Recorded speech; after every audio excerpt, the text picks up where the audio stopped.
shalay waa la soo dhaafay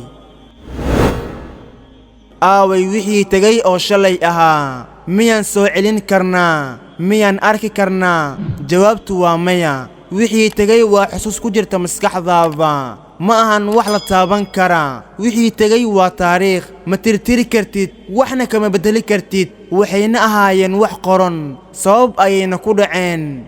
iski ilow dhammaan wixii aad soo martay oo dhibaato ahaa sababtoo ah ma soo celin kartid way dhammaadeen ee horay u soco hana ka murugoon wixii la soo dhaafay xusuustooda maalin walba waxaad awoodaa xusuuso cusub oo farxad leh inaad samayso ha ka murugoon wixii tagay oo adduunyo ah sababtoo ah Allah ayaa xikmadiisa kugu siiyay inta aad haysatid ee dheh alxamdulillaah wax soo socda ayaa ka wanaagsan wixii tagay hana iloobin casharkii aad ka baratay shalay si aysan mar kale kugu dhicin iska ilaali inaad dhahdid maxaan sidaa u sameeyey waxaa fiicnaan lahayd haddii aan sidaa samayn lahaa sababtoo ah nebiga sallallahu calayhi wasallam wuxuu dhahay haddii ay kugu dhacdo arrin hadhihin haddii aan sidaa iyo sidaa samayn lahaa laakiin waxaad dhahdaa qadarullah wamaa shaa'a facal